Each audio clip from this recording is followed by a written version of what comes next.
Hello and welcome to Arise America. I'm Debbie Turner Bell. In the news today, tragedy in a Houston community. 6 people shot and killed, including 4 children. The suspect taken into custody after a 3-hour standoff. Also, an Arise News exclusive in a humanitarian crisis. The flood of undocumented children crossing the border into the U.S. will tell you the story of one young girl's harrowing experience.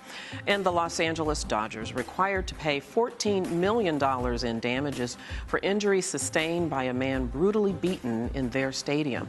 We will have that and a lot more right now on Arise America. From coast to coast, every culture, every angle. This is Arise America.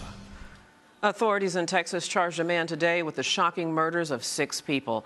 The police say 33-year-old Donald Lee Haskell, dressed as a delivery man, forced his way into his sister-in-law's suburban home in Spring, Texas, where he held several children at gunpoint until their parents arrived.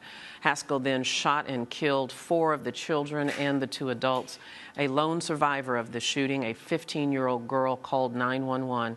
She told police that Haskell was on his way to kill her grandparents. Fortunately, authorities stopped the suspect and arrested him after a standoff. He's now charged with multiple counts of capital murder. Constable Ron Hickman was at the scene as it unfolded and helped to secure Haskell's surrender, and he joins us on the phone from Houston, Texas. Constable Hickman, welcome to Arise America. Thank you so much for taking some time with us on this very busy day. Let me just start with where you came on the scene there when Haskell was apprehended. Can you describe what his demeanor was like, what that experience was like? Well, I came in the middle of the pursuit as he was approached at his second residence that I assume he intended to shoot the former father and mother-in-law, his ex-wife, and their children. So I joined in the pursuit as the suspect drove away from there at a fairly moderate speed, about 40 miles an hour. The chase lasted about 10 minutes. We used stop sticks to take out his tires, and he ran into a cul-de-sac in a community, and we basically had pinned him in. That standoff lasted about 3 hours, maybe 3.5 hours. And during that period of time, negotiators talked with him on the phone, and he was completely surrounded by a contingent of about 40 to 50 officers. At no time did he ever threaten to shoot the officers nor point his weapon at them. He had the gun to his head at some points during the time, and as the tactical teams and negotiators moved into position from the Harris County Sheriff's Office, then the remaining officers backed away and allowed them to continue their negotiations. And after an extended period of time where everybody's pretty much hot, the pavement's about 100 degrees, and after a fairly weary evening, the subject then actually surrendered on his own without resistance. He had a fairly somber mood. He wasn't making any comments whatsoever. Didn't respond to questions, and no dialogue that we're aware of from that point. So all the dialogue we know of is between the negotiator and the subject in securing his release. Can you give us any clarity, Mr. Hickman, about who Ronald Lee Haskell is to the family that he allegedly killed, and why? Why did he target them? That'd be supposition on our part. Now, we can draw some assumptions. Mr. Haskell's ex-wife was a sister or related to the family that was killed. The adult male and female in the home were related to his ex-wife. The Haskells were from Utah, had moved around some, California and so forth. Mr. Haskell actually worked for a contractor that delivers parcels for FedEx. That's where he acquired the uniform shirt. So he wasn't. I don't know if he actually pretended to be or was in the guise of a delivery person. He just had that shirt, and the kids there probably didn't know him anyway since he was from out of state. And so a couple of times as he approached them at the door asking for his parents or asking for their parents, we don't know the dialogue as to whether he asked for them as if he were a delivery person or not. Did he make any demands during that 3-hour standoff? No, he did not. He never asked us for anything. We almost had to make him take a bottle of water. But during the time that he had the kids held in the house awaiting the arrival of the parents, he did question him about whether they had seen his children at their grandparents' home. And that certainly indicates that he wasn't familiar with the area, hadn't been to that house previously, and it had some further intentions. Mm-hmm, my goodness, and it certainly could have been an even larger tragedy. It's already a tragedy the way it is. But were it not for that very brave 15-year-old girl, first of all, do I assume or understand correctly that she is the daughter of the two adults that were killed in that incident? And man, what a difference she made by alerting the authorities. We absolutely believe that to be correct, and very courageous young woman. And she actually saved another 5 or 6 lives as a result of her action. Quick thinking, and called 911. She was still alert at the time we arrived. That particular community is under our patrol service, and our officers were on the scene within a couple of minutes. And the area where he was driving to is about 10 minutes away from where she was. So that gave us an opportunity to quickly secure that area. And we actually caught him a couple of houses down from where the ex-in-laws lived. And that's where the chase initiated. I know that you're law enforcement, but while I have you on the phone, can you give us an update on the condition of the 15-year-old girl who survived this incident? I do not know that. As you can imagine, it's been a pretty harrowing day. We've all been very short on rest and have not gotten an update back from the hospital. I know that, or at least it's being reported that he has been charged with capital murder. Is that correct? He has been charged with capital murder, yes. Okay, and then the next step is his arraignment. Do you know when that will happen? I do not. I would assume it's fairly quickly. All right. Constable Ron Hickman, I thank you so much for taking a few minutes with us. Thank you, Debbie. Take care. Bye-bye. Move on to another big story in this country. More than 50,000 undocumented children have crossed into the U.S. just since October. The flood of minors, the majority of them from Central America, are entering through Texas and Arizona mainly. U.S. President Barack Obama visited Texas yesterday, but was criticized for not going to the border to see the overcrowded facilities that house the minors. He defended his decision. So there's nothing that is taking place down there that I am not intimately aware of and briefed on. This isn't theater. This is a problem. I'm not interested in photo ops. I'm interested in solving a problem. These children have survived dangerous journeys from Central America to the U.S., but we almost never hear their stories. After a perilous trek through Latin America, Sylvia Marroquin says she finally felt safe when she hit U.S. soil, but now fears deportation. Her parents are in the U.S., but she has a younger brother back home and wants to join them here in the U.S. Giselle Phelps has the story from Dallas, Texas. I was scared. It was so cold. It's incredible because sometimes I was thinking that I will not survive. 13-year-old Sylvia Marroquin was determined to make it to America, even if it meant getting there by herself. I thought about that because I wasn't got fit enough. I was hungry. I was thirsty. We didn't have enough food, enough water. I got tired. The teen says in April 2013, she embarked on a 3-week journey from El Salvador to join her parents who are now living in Texas. For her, life in her country had become unbearable. Her father, Elmer Marroquin, says he paid people known as coyotes $4,500 to bring Sylvia out of El Salvador, across Guatemala and Mexico to Texas. While they knew it would be a risky journey, they never imagined the horrors Sylvia would face. Many forms felt humiliated. For a person that hurt me, and it really hurt me a lot. Halfway through the dangerous journey, Sylvia told her family that the men hired to help her then turned on her. They brutally assaulted her. They then abandoned her, leaving her along the Rio Grande. It was U.S. border agents who eventually rescued her.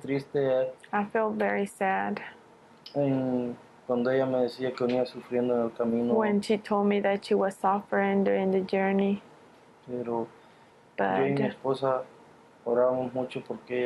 my wife and I prayed a lot, so one day we will be able to have her here with us. Today, she is recovering from her ordeal. She lives in a Dallas apartment with her mom and dad, who both crossed into the U.S. undocumented 9 years ago. She also has 2 young brothers who were born Americans. But now there is a new wrinkle. Sylvia's 10-year-old brother, Alexis Marroquin, who they say is stuck in El Salvador, virtually alone. Because I didn't have enough money to be able to bring both of them. We spoke to Alexis on the phone. He says he witnessed the brutal killing of his school bus driver. So whenever they asked him to go down to the bus, they started hitting him, and they started hitting him with the firearms in the head. And I heard the shots. I got so nervous. Everybody started running. I started running too because I was nervous. Alexis says he desperately wants to join his family in America. I want to be with my dad. I want to be reunited with my family. But that may not be so easy. Elmer Marroquin wears a government-issued ankle bracelet that monitors his whereabouts. He has an order of deportation against him. Sylvia hopes the government allows the entire family to stay. I suffer pretty much to come and be with my family, that I have to work hard, that I have to suffer a lot. Sylvia Marroquin is with us from Dallas, Texas, along with Ralph Eisenberg, who operates the Eisenberg Center for Immigration Empowerment.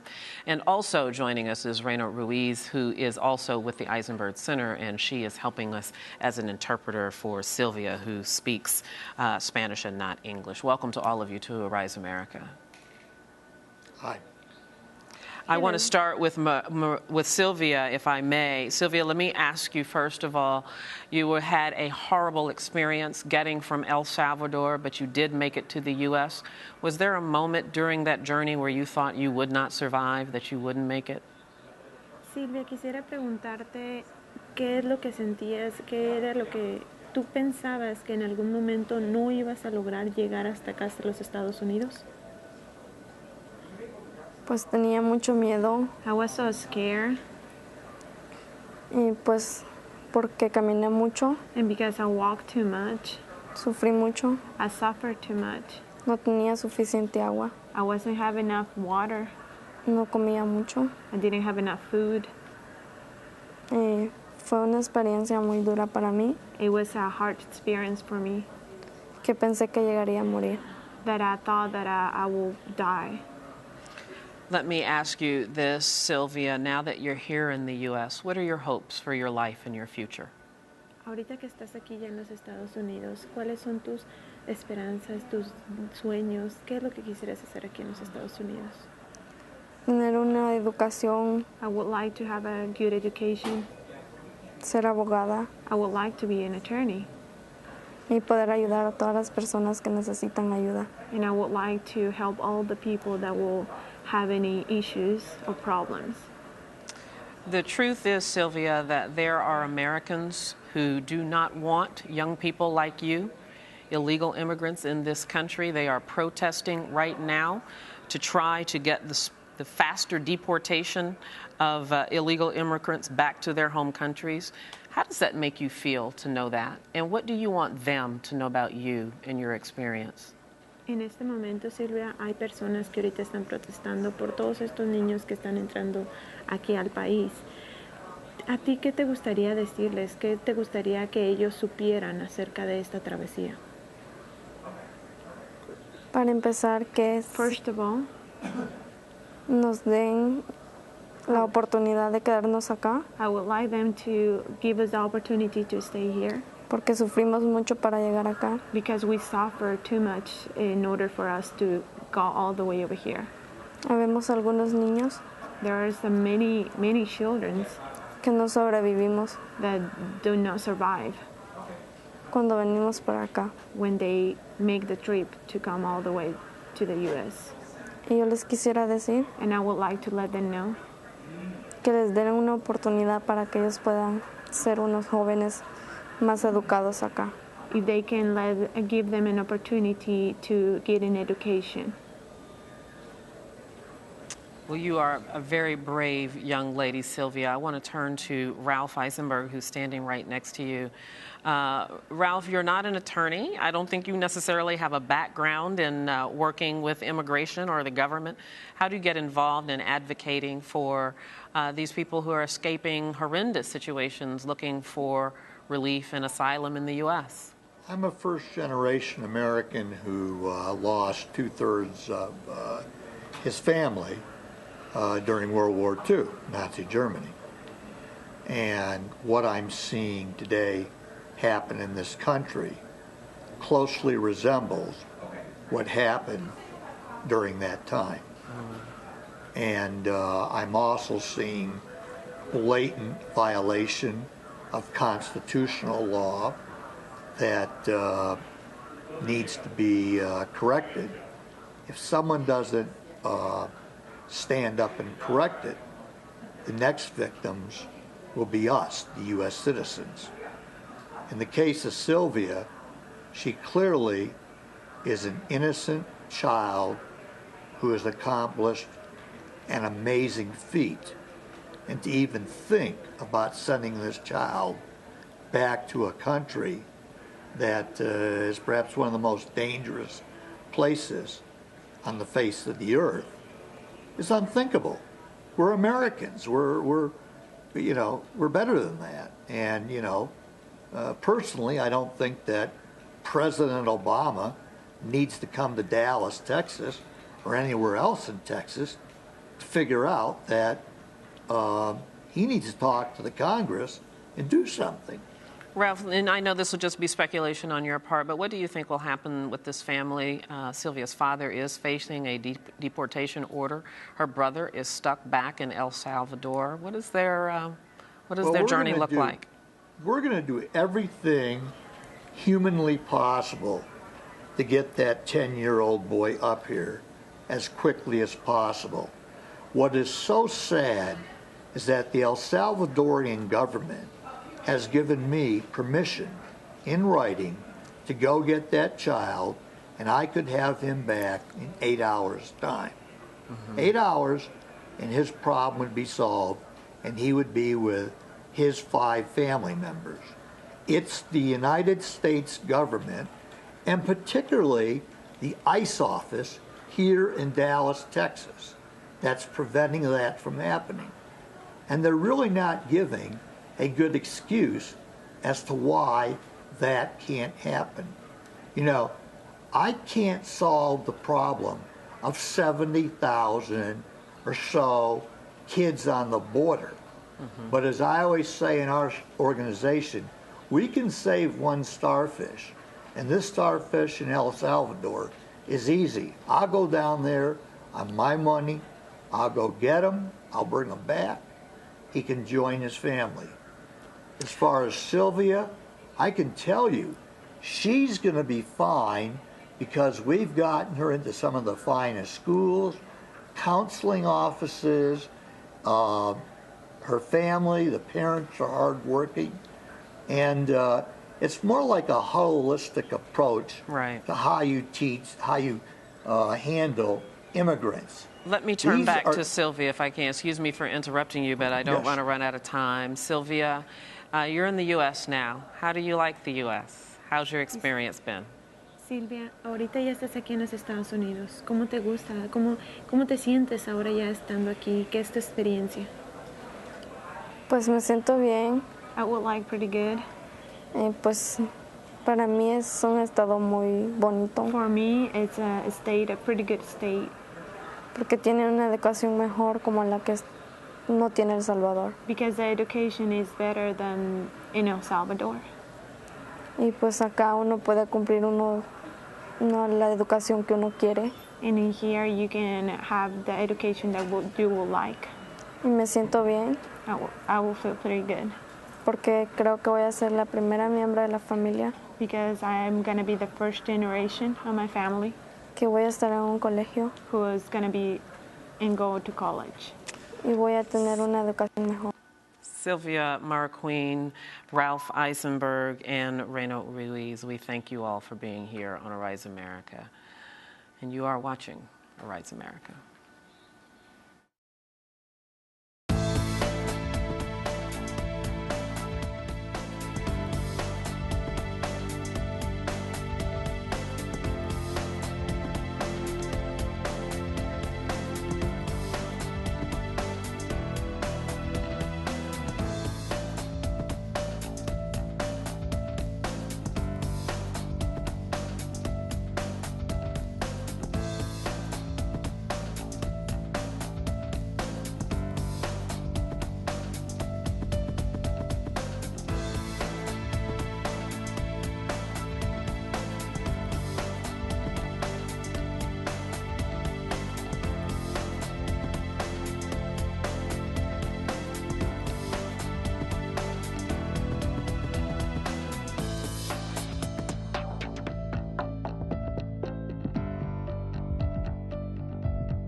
In U.S. News, Tennessee authorities charged a 15-year-old boy Thursday in the fatal shooting of a soldier at a National Guard armory.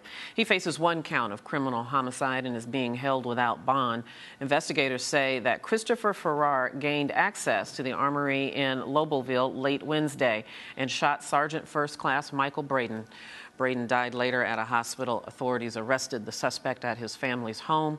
It's unclear whether the suspect and victim knew each other. And a judge sentenced James Davis Thursday to 1 year in jail. He's one of 5 defendants who pleaded guilty to beating a man whom they believed hit a boy with his truck earlier this year.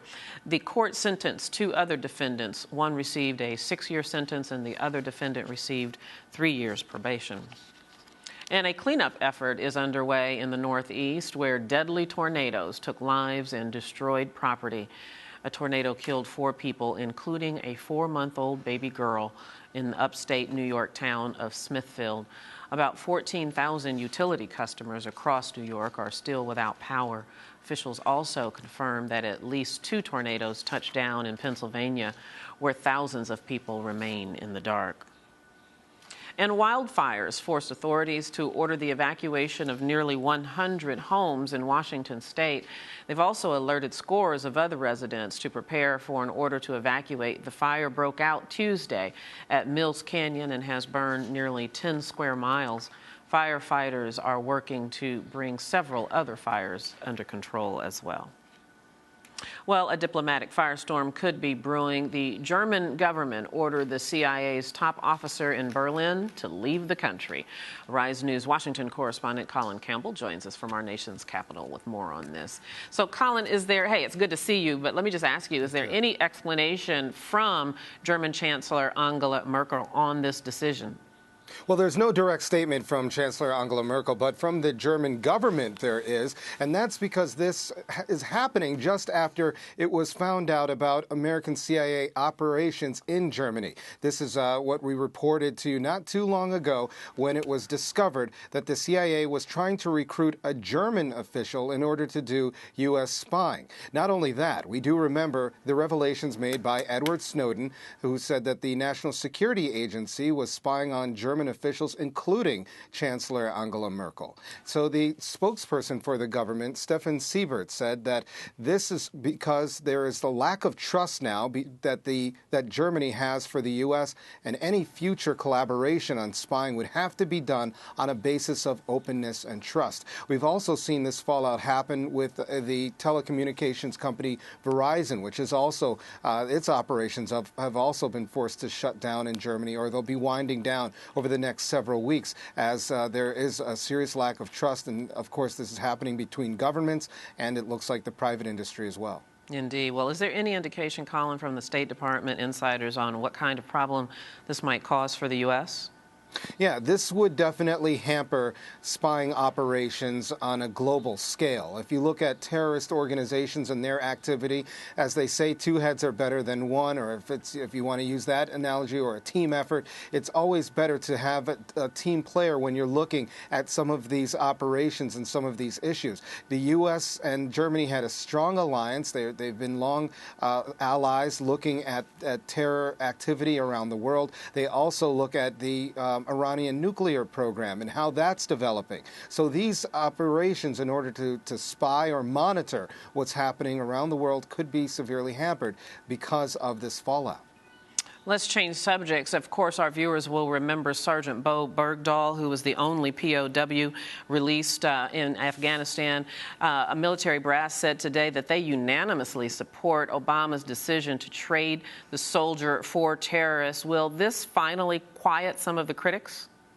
Well, it's really hard to say right now, as they look like they have focused a lot of their attention on the immigration issue. But of course, any scandal could be helpful to President Obama's critics. However, it would be hard to ignore the unanimous agreement that it was the right time for Bo Bergdahl to be exchanged for 5 members of the Taliban. Now, this is something that the Joint Chiefs of Staff had written to the chair of the Senate Armed Services Committee, Carl Levin, where they talked about how it was the most opportune time to do this. The Joint Chiefs of Staff chair, General Martin Dempsey, said it was the best time to do this because of Bergdahl's health condition and because there was no cogent rescue operation in order to take him out of there. So if you look at these statements, including the Army Chief of Staff, Ray Odierno, who talked about how there's a sacred obligation that the U.S. military has to not leave soldiers behind. If you look at all of these statements together to Carl Levin, it's going to be hard to fight those arguments in saying that the White House made the wrong decision in trying to do this. Of course, Colin, there's so much controversy, not only around the trade, but under the circumstances under which Bergdahl left his unit. And now there's an image that has surfaced showing him smiling with his captors. What can you tell us about that? Well, yeah, experts are looking at that picture, and they're really trying to figure out when it was taken. These pictures have surfaced, and they do show a smiling Bergdahl next to a smiling member of the Taliban. Experts are saying this is most likely early on when Bergdahl was held captive. He does look a lot healthier here. His hair is not all grown out. He doesn't have the beard that he did when he was flown back to the U.S. So they're saying that this is very early on when he was captured, feeling a lot healthier, but they said he was a very different man during that exchange. He looked more tired. He looked older. He looked a lot more haggard, Debbie. Yeah, a lot of questions to answer about his experience. Colin Campbell, thanks for the update. We'll see you again tomorrow. All right, see you. Thank you, my friend. Yeah. Moving on, a Los Angeles jury reached a verdict in a lawsuit that claims the L.A. Dodgers baseball team is partly liable for injuries to a San Francisco Giants fan. 2 Dodgers fans beat Brian Stowe unconscious after a game, and he now has injuries that require medical assistance for the remainder of his life. The jury decided that the Dodgers organization is 25% liable for those injuries. It failed to provide adequate security at the stadium. They said they must pay Stowe and his family at least $14 million. Paul Henderson is an attorney and trial lawyer who previously worked for a sports management firm, and he joins us from San Francisco, California. Hey, it's good to see you, Paul. Thanks for having me back. I really appreciate you coming on. Help us understand this just a little bit. Of course, I don't know how unusual it is for the team who owns the stadium to be held liable for what happened to the to a fan that attends a game. The LA Dodgers are liable for 25% of the overall judgment against this gentleman. Why did the Dodgers bear any responsibility? Well, typically when you have third-party intervening factors like criminal action of a person, that breaks the liability. But in a case like this where you can prove negligence or liability where an owner of a property or a property management corporation knew or should have known that there was going to be liability, they end up having a ruling or a finding like this. And so some of the things that the jury evaluated in this case was the lack of security, which was alleged by the plaintiff in this case, and the lighting. They also considered things like the amount of alcohol sales, which were said to have been through the roof for the game. And so given those circumstances, the jury evaluated and made a determination that the Dodgers themselves should have known and were at least in part responsible for the damages that were caused by this attack, even though the defendants themselves had already taken a plea, had pled guilty, and have already been found guilty for the actions that they committed in creating this assault. Yeah, that reason alone might be one of the reasons that the Dodgers appealed this decision. Do you think there's any chance that they'll ultimately pay this money? I think there is. There's a couple of issues going on because typically even when you get a verdict like this and, you know, the defendants themselves were found to be 75% responsible, if they don't have any money, and in this case it's not likely that they do, you go after the deep pockets, right? So they went after the Dodgers here, who are only 25% liable, but in a civil case like this and in California, you are jointly and severally liable for all of the damages as they relate to the economic losses. So those are the medical injuries, the earnings. You're only limited in the pain and suffering, but even in the pain and suffering, they still have to pay over $1 million, the Dodgers that is, for their 25% portion. I would imagine that the baseball team would want to write that check and get this behind them as quickly as possible and just move on and not leave this out and open, so that fans have concerns about whether or not there's liability when they go to a game. I would imagine that they would want to move beyond this pretty quickly and put this history behind them. And I know the Stowe family is pretty excited, particularly in this case because the jury found that he was 0% liable for the incident that took place that night. Mm-hmm. You know, the truth is $14 million for regular folk like you and me sounds like a lot of money. For a sports organization, it's not that much money at all. Will this judgment induce the Dodgers or any other sports teams to change any of their practices to reduce this type of culpability? I think what they'll do is evaluate what their safety measures are, and it won't just be the Dodgers. I'm sure all of the baseball and sports franchises are paying attention to this verdict and are going to be watching to see what were the factors that the jury considered in finding liability. But in terms of that number specifically, the Dodgers pay out about $230 million a year. So this number isn't necessarily that large, but it would cause concern, I'm sure, for Major League Baseball. Same thing with NFL as well. One of the things that I think is really interesting in this case is that they also specifically sued the owner in this case of the Dodgers, and they wanted him to be found liable as well. In fact, it hung up the jury for over 9 days while they were trying to evaluate whether or not they could find the owner personally liable, and in this case they could not come to a unanimous decision, and then he was not found liable. So I think that's really interesting, especially for these owners of these big teams that tend to have the deep pockets, and I know that they're paying attention to this decision as well. Yeah, I would imagine so. Paul Henderson, it's great to talk to you. Thanks so much. Always a pleasure. Thanks for having me. And still to come on Rise America, a new report based on documents reportedly provided by Edward Snowden says the NSA is responsible for surveillance of 5 American citizens, despite finding that they did not pose a threat to national security. Find out why when we come back.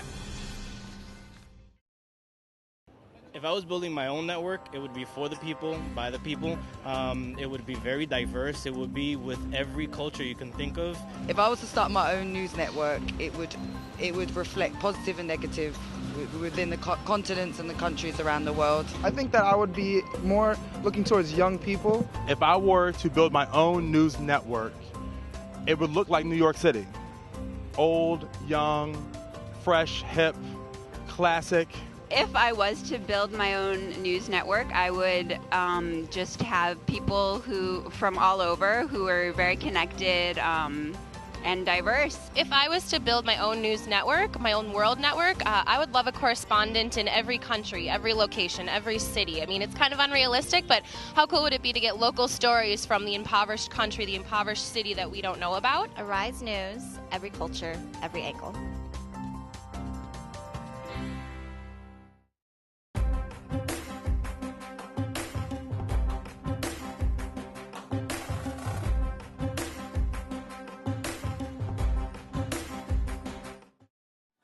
The National Security Agency found itself on the defensive again over domestic spying operations. New documents revealed the identities of 5 Muslim Americans who had been under surveillance between 2002 and 2008. Former NSA contractor Edward Snowden provided the highly classified documents to the online publication The Intercept. Fazil Gill was one of the people targeted by the NSA. He's an attorney in private practice in Washington, D.C. area, and he has also served as a former senior policy advisor for Undersecretary for Information Analysis and Infrastructure Protection in the Department of Homeland Security under the George W. Bush administration. I spoke to him earlier from Washington, D.C. Fazil, welcome to Arise America. Thanks so much for being here with us. First of all, I just want to ask you, why do you think you were chosen to be surveilled by the NSA? That's the million-dollar question for me right now. I have no idea what's in my background or what I could have done to have the NSA monitor my emails and suspect me of any sort of terrorist activity or being under the influence of a foreign government. I just have no idea what I've done. I mean, No, go ahead, please.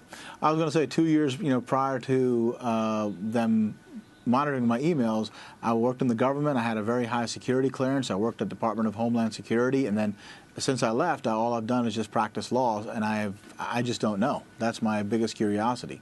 In fact, in some of the articles that I read, it did reference your security clearance, and apparently someone in the government said, accused you of falsifying records to obtain that security clearance. You were, in fact, cleared of those charges, but does that explanation ring true to you at all?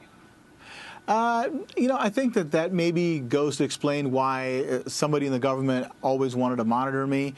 They tried various different reasons or various different ways. First, they tried to say that I lied on my security clearance forms. Once that was proven to be false, that I did not lie on my security clearance forms, and the DHS IG's office cleared me, maybe they tried this way to try to get the FISA court to issue a warrant against me to basically monitor my emails because they thought that I was involved in some activities that, absolutely I wasn't involved in. Let me just take a step back and ask you, how and when did you find out that you were a target of surveillance? I received an email first from Glenn Greenwald, who asked me to meet him somewhere, either in Washington or in New York. We met in New York. I was there at that as well. And then there's where he told me that NSA was monitoring my emails. He asked me first, he read me an email address and said, "Is this your email?" And I said, "Yes, it is." And he said, "Well, you've been monitored since 2007, and I was just shocked and surprised at that. And, okay, so shock and surprise were your reactions. Can you tell me a little bit more about how that hit you? I was just dumbfounded. I mean, I said, "Are you sure?" I think I kept on asking him, "Are you sure? Me? I mean, is it me? Are you sure you have the email address right?" Because I was not even, it just didn't even occur to me that I could be under surveillance or somebody would be monitoring me. I mean, it was just a complete out of left field. And, yeah, I was a little bit angry once I thought about it, but anger wasn't even my issue. My issue still was trying to find out what it is that I have done that would warrant the NSA and FBI monitoring my emails. Well, let's go down a list of a few possible things. Are you registered with a political party? Are you politically active? I am. I'm very politically active. I mean, at that time when they were monitoring my email, I was actually running for public office in the state of Virginia for Virginia's House of Delegates, state legislature. And I've been active since then as well. Do you suspect there's anything about you as a human being that triggered this attention? For instance, your religion, your ethnic heritage, your race, anything like that? I think they all had a significant part to play. You know, if I wasn't Muslim, if I wasn't from Pakistan and I still had family back in Pakistan, I don't think that people would be viewing me in the way that they're viewing me in. You know, I'd like to think that the government does not do that, but the alternative is even scarier. If the NSA was not targeting me because of my race and because of my religion, that means it was something that I was doing that caused them to suspect me. And there's absolutely nothing that I was doing that caused them to suspect me.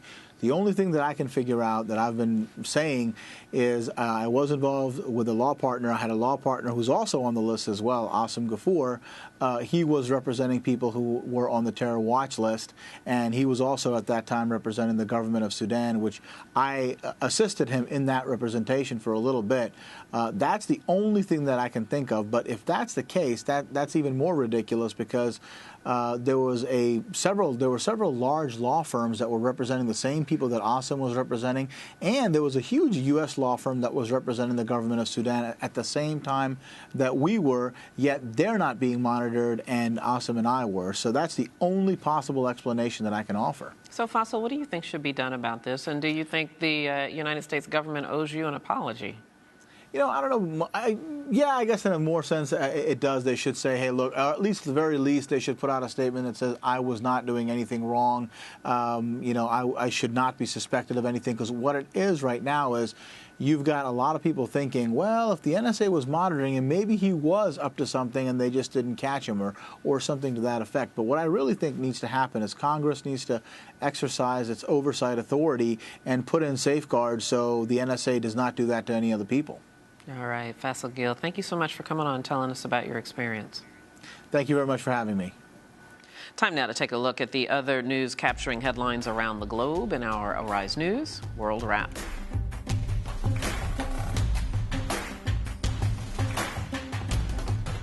British public sector workers staged a 24-hour strike on Thursday. They are demanding an end to restrictions on pay increases and other austerity measures. Britain's coalition government has enforced a series of pay raise controls since coming to power in 2010.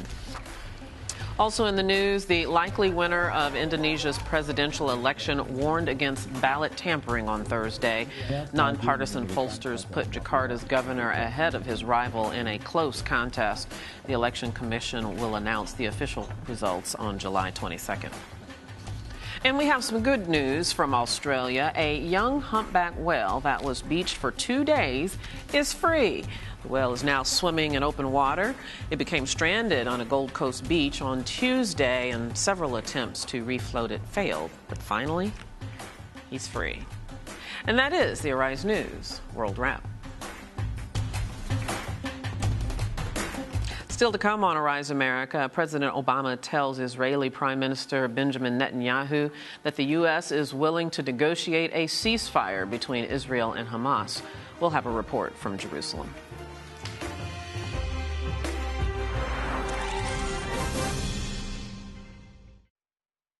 If I was building my own news network, I think I'd want broad, in-depth knowledge of important issues throughout the world. I would want to recruit a fairly diverse staff that had different life experiences before they came to news. We want to see how we can help ourselves and help benefit other people, and not just see what's up with the celebrities and where they're going and traveling and buying this and buying that. Arise News, every culture, every angle.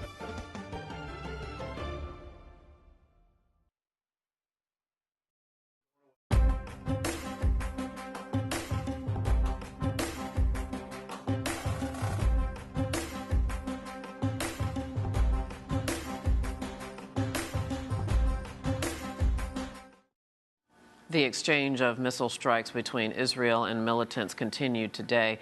Israel's major military operation against Hamas and other militant groups in Gaza entered its third day, which resulted in a surge of deaths.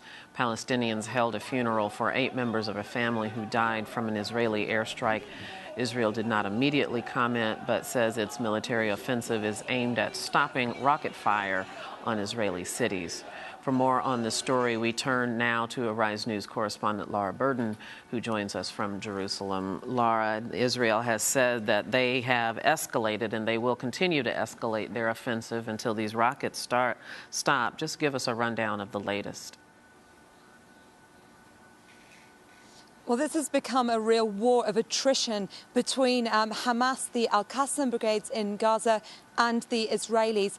Today, the UN Security Council held a closed-door meeting. Ban Ki-moon said this is actually, going to escalate into a full-scale conflict, and he was very concerned, actually, about civilian lives who are caught in the crossfire between the irresponsibility of Hamas and the strong response coming from Israel. Now, just to give you the scene here in Jerusalem, around 5 p.m. this evening, we heard two very large bangs that came from explosions of rockets landing. One actually landed as far as the West Bank in a village called Petunia. Another was intercepted by the Iron Dome defense system, which is actually intercepting around 90% of the rockets at the moment. However, Benjamin Netanyahu said the goal is not actually a ceasefire, but to destroy all Hamas infrastructure inside of Gaza. However, as they continue to rain down around 800 tons of bombs onto the coastal enclave, this has now caused the fatality rate, which is over 81 Gazans, half of which are actually women and children, so innocent civilians. You know what, Laura, the UN General Assembly, as I understand it, says that the Israeli offensive could have been prevented. How's that? Well, the problem actually has been the blame on both sides. The blame by Hamas saying that actually the Israeli incursions into the West Bank began this when they decided to arrest over 500 members of Hamas. So it became a big Hamas manhunt, essentially, when the 3 Israeli teenagers were killed. However, Israel has also been criticised for an overtly strong response. And also the war of words between the two. I watched on Arabic TV today a member of the Al-Qassam brigades saying that they will not stop this war, that they will continue to send rockets, and essentially Israel hasn't seen anything yet. Netanyahu has continued to say we'll actually expand this operation. Just to give you some breaking news, the American consulate in Jerusalem have actually called for all American civilians who want to leave the Gaza Strip to leave today, and they're actually opening the Rafah border crossing this evening. So many are saying that actually a ground invasion now could be imminent, considering all of these warnings now taking place. Laura Burden reporting for us from Jerusalem. Laura, thank you very much. Time now to check to see what's making headlines across Africa today.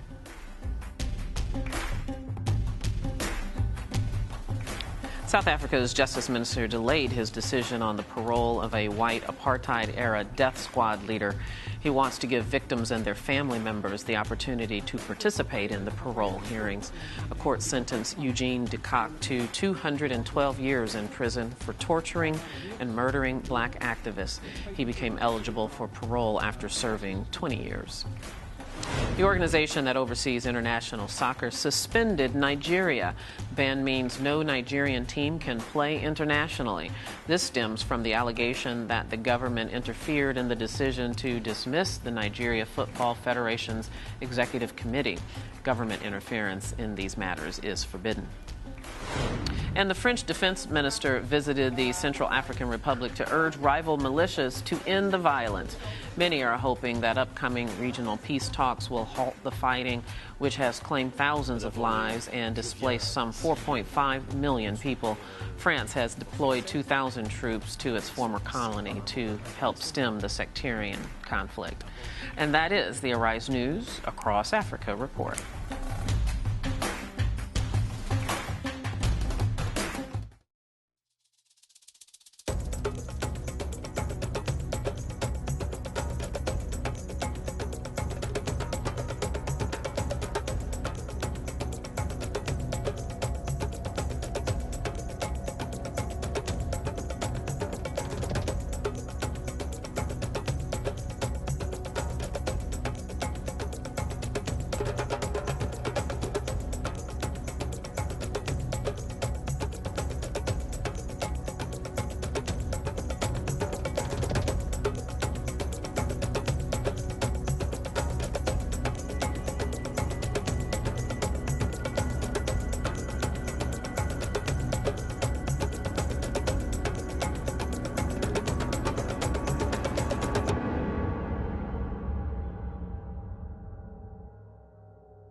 Well, it's Thursday, and that means it's time to get a take on the news from the left, right, and middle. And once again, from the left is Pulitzer Prize-winning journalist Karen Hunter, and from the right is Washington attorney Horace Cooper. Hello to you both. Good evening. Hey, good evening. Good evening to you. You know, of course, with all the news, particularly in the last 24 hours, President Barack Obama going to Texas. Was he going to meet with Rick Perry? Was he not? He finally did. They even did the photo op, but of course, a lot of Republicans have criticized him and Democrats for not visiting the border while he was there. So that's where I want to start with. Did the president make a mistake by not going to the border during his visit to Texas?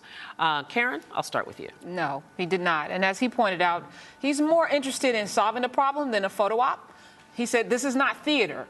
This is a problem. And what he did was ask Congress to put $3.7 billion into fixing the problem. What he did was meet with the governor to find out exactly what he needed, and he said everything that he asked for was very reasonable, and we're going to work to get him that. Going out there, this is not a hurricane. It's not a tornado. It's not a natural disaster. Yes, it is horrific what's going on there, but does he need to go there? Does he need to go to Africa to know that there's Ebola in certain places? Does he need to see it? No, he's been informed, and he's working to fix the problem. He said if you're going to use politics, it's not going to work. But if we're about solving the problem, let's do that. Okay, so solving the problem is there's an upcoming election, and I got to make sure that my party gets all the funds that they need, and I'm not going to change my schedule, except to maybe accommodate a governor in one of the places where the problem is happening the most. Here's the truth. It is probably the optics that are going to harm him the most, even if I agreed with the way he wanted to spend $3.7 billion, looking as if he's not concerned about it is going to harm him. You are seeing people across the country, not just Marietta, but you're seeing them rise up in anger about how this is happening. And you're seeing Border Patrol agents say that they're not being allowed to tell how tragic the problem is. Members of Congress can't go to see the children and report on it. Reporters aren't being able to. It looks like the president isn't interested in letting the problem get addressed by getting his primary attention. So even if he sends a bill up in a way that I wouldn't, it isn't going to detract from the reality that's developing, that he's not handling it well. And as one Democrat congressman says, this may end up being his Katrina. Well, let me just ask this question. Let me jump in here and ask this question because, Karen, you made the point at the very beginning of your statement that this is not a natural disaster. It's not a hurricane or a tornado.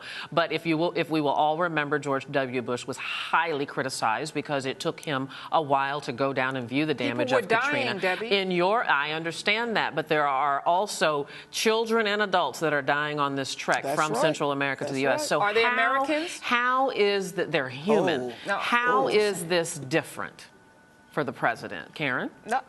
First of all, Katrina, there were so many people dying, so many minorities in particular, and he flew over with such a cavalier attitude.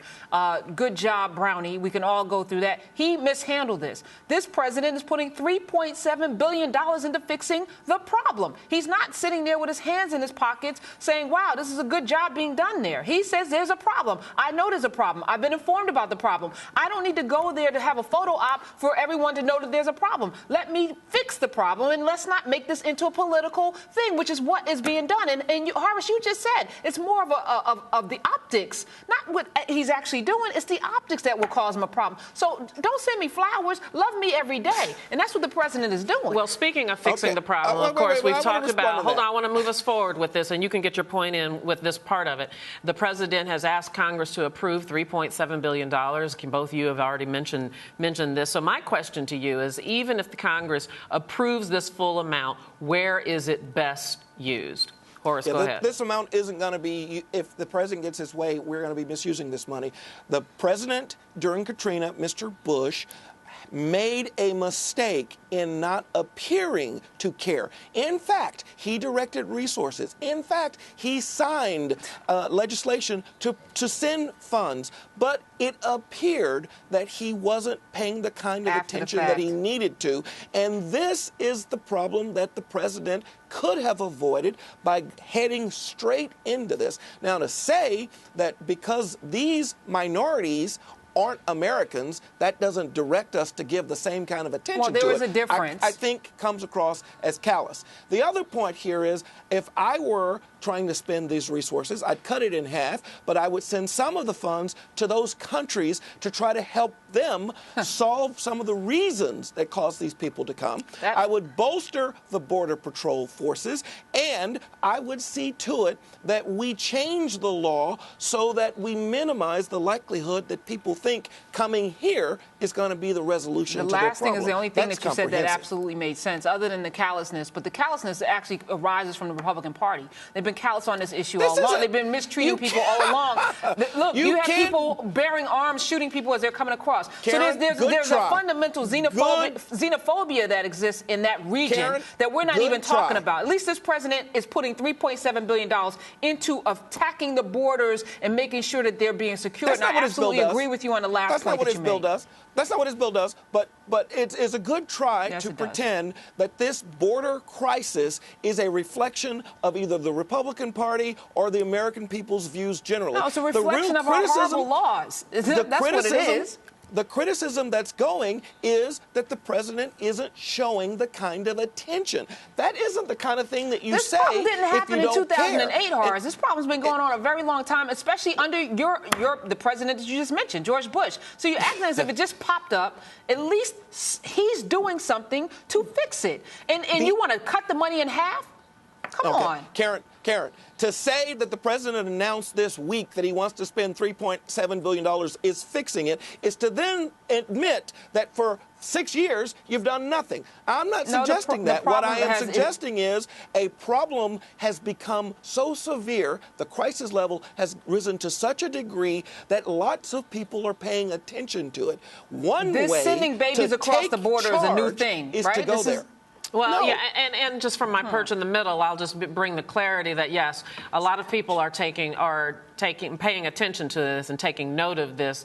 However, there has been a noticeable and significant increase in minors coming across the border. That's true, too. So there has been a trend here. This is not just about the media covering it more. This is escalating into an even bigger crisis. Absolutely. And one of the ways that the president actually could use his pulpit is to go there, talk about it, raise the attention, and then use that attention as a way to galvanize the public to take action. All right, Karen, I got 10 seconds. I'll give you the last word. Listen, Obama's damned if he does and damned if he doesn't. And I think that what he is doing is actually attacking the problem. We don't need any more photo ops. I'm tired of them personally. Stop politicizing this and let's fix it. All right, we'll leave it right there. Karen Hunter, Horace Cooper. It is always illuminating, entertaining, and educational. I know, I did. I'll keep it next week. That's going to do it. We'll see you tomorrow. Thank you. Bye-bye.